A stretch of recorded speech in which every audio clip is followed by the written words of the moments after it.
जय मसीह की। Praise Lord. आप सभी को आज की सुबह का सलाम। हम हर सुबह आपके पास वचन लेके आते हैं, पर आज एक खास निवेदन क्या मैं आपसे कर सकता हूं? Can I request you something? We bring a word of God to you every day, and today I have a request. Can you read the scripture that we ask you or we share with you in these videos, and would you like to share by commenting on our videos what have you learned? क्या आपने सीखा है? जब आप हमारी videos को देखते हैं, आप सुनते हैं इन वचनों को, क्या आप वापस बाइबल में जाके उन वचनों को पढ़कर क्या आप कमेंट करेंगे, हमें बताएंगे कि आज खुदावंद के वचन ने आपको क्या सिखाया है? What did the word of God teach you? उसने क्या सिखाया? आपने क्या सीखा? आपको मालूम है क्यों? क्योंकि जब हम इसे शेयर करते हैं तो आप सोचिए कमेंट्स में कितने लोगों ने क्या क्या खुदा बाप ने उनसे बात करी होगी, आप उसे पढ़ पाएंगे. डोंट मेक दिस जर्नी कि आप इसे केवल ऐसे बनाएं जस्ट टू हियर वीडियोस और just to watch this video and to then finish it. But how beautiful it would be if we can share our thoughts and our testimonies, what God has taught you through the word. जब आप अपनी गवाहियां या अपने वचन share करेंगे कि परमेश्वर ने आपको इस वचन से क्या सिखाया, सोचिए कितने लोग पढ़ेंगे और आशीषित होंगे. हमें भी पता चलेगा कि आप हमसे बात कर रहे हैं, इंटरैक्ट कर रहे हैं. ध्यान में रखिएगा. आइए आज खुदावंद के वचन में हम चलें, जो नीति वचन 27 और उसकी 21वीं आयत है. Proverbs 27 and verse 21. यह इस तरह से लिखा है, जैसे चांदी के लिए कुठाई और सोने के लिए भट्टी है, वैसे ही मनुष्य के लिए उसकी प्रशंसा है.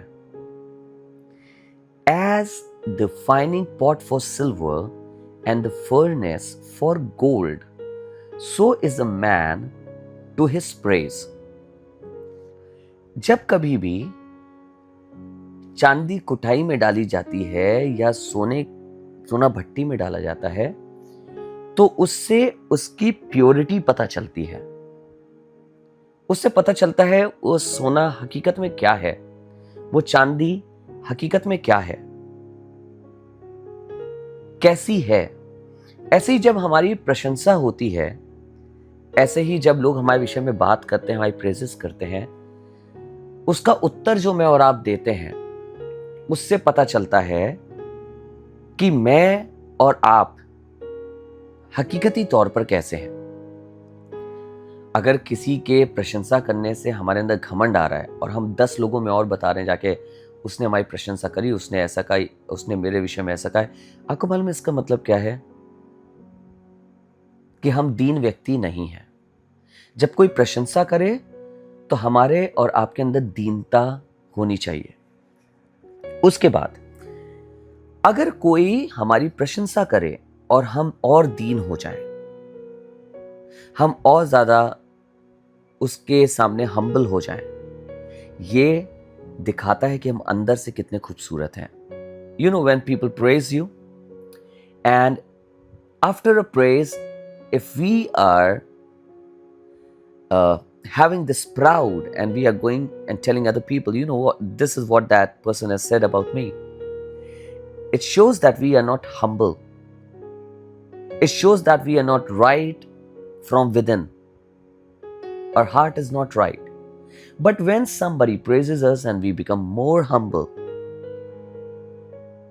this shows that our inner person or our inner attitude or the life that we have is actually right with God. A respond to the praise is something that tells how or what a character really is. तो आइए इस बात पे ध्यान दें कि जब लोग आपकी प्रशंसा करें तो हमें यह मालूम होना चाहिए कि हमें कैसे रिस्पॉन्ड करना है. हमें और हम्बल होना है, हमें और दीन बन जाना है. आइए प्रार्थना करें। प्रभु जी, हम धन्यवाद करते हैं आज के वचन के लिए। हमें दीन बनाइए। जब प्रभु हम प्रशंसा के दौर से होके गुजरे, उस समय से होके गुजरे, तो घमंड नहीं प्रभु पर, बल्कि दीनता हमारे जीवन में वास करने वाली हो सके। Lord, when we hear our praises, I pray, may us not boast upon it. May us not be proud about it. But may your Holy Spirit teach us to be humble. Thank you, Lord, for your word once again. And thank you for this day. Thank you for all the people that you have given us. Those who watch these videos, Lord. हर एक व्यक्ति के लिए धन्यवाद करते हैं प्रभु, जिनको आपने हमें दिया, जिन वीडियोस को देखते हैं और सुनते हैं। Thank you, Lord. We give you all honor and glory. In the name of Jesus we ask, यीशु के नाम से, आमेन। Amen.